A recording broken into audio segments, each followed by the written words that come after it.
Hi, and welcome to CyberOne Certification and Training.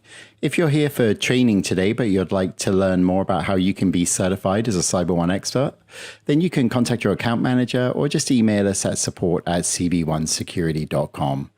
Okay, today we're in the vendor management training section, and we're going to be looking at the general platform and just give you an overview of all of the different functionality in the vendor management platform for vendor risk management.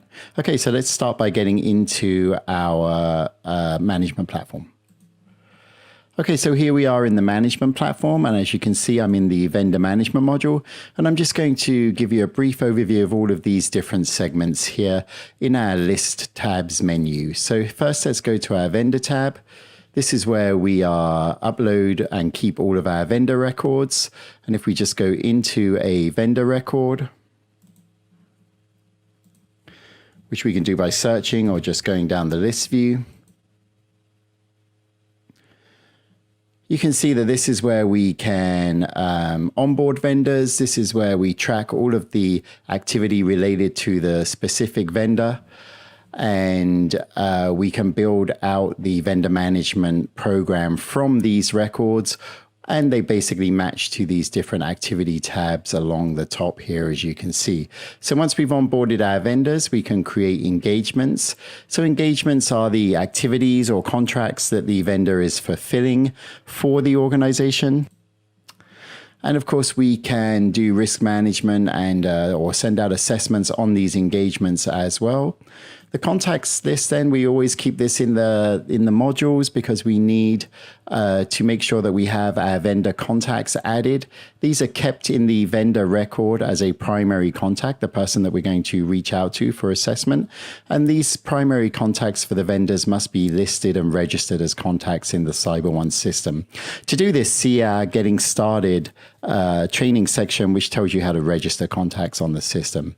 So next we go to our assessment templates. This is where we keep all of our assessment templates, or we can create assessment templates that can be stored in this tab to send to vendors for assessments.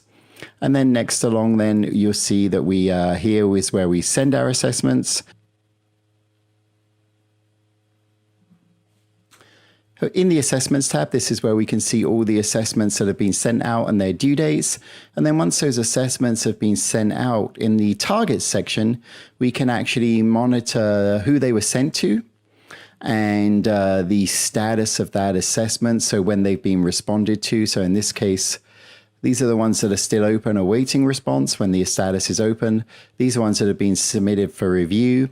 These are ones that are where the submission has been verified and findings have been created, if there are any findings. And these are assessments where the status is closed. So this is when the cycle has been finished.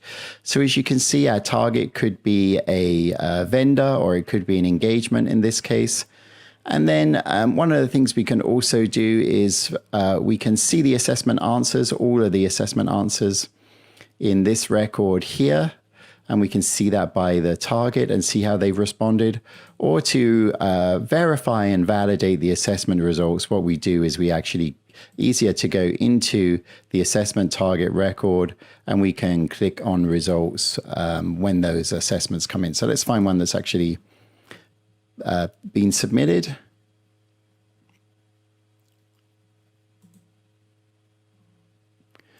And there we can go into the assessment results, as you can see, and see the responses and begin the mitigation or remediation process.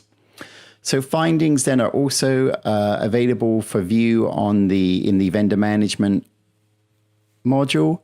If assessments come back negative and findings need to be created, they can all be tracked here, created when you do the assessment results review, and then again tracked in this findings tab. And then finally, we can do risk metrics. If we're going to be categorizing these risks and issues and add them to the risk register and monitor the results here. And finally, we do have the ability also to do document requests for the vendor. These are special document requests that we send out, that we can send out, for example, for a SIG report or a SOC report, or as you can see here, PCI attestations, so on and so forth. So, and again, vendor document requests can be monitored here for their status and for when they're being returned. So that basically is an overview of the vendor management module and all the different capacities that you can activate in this program.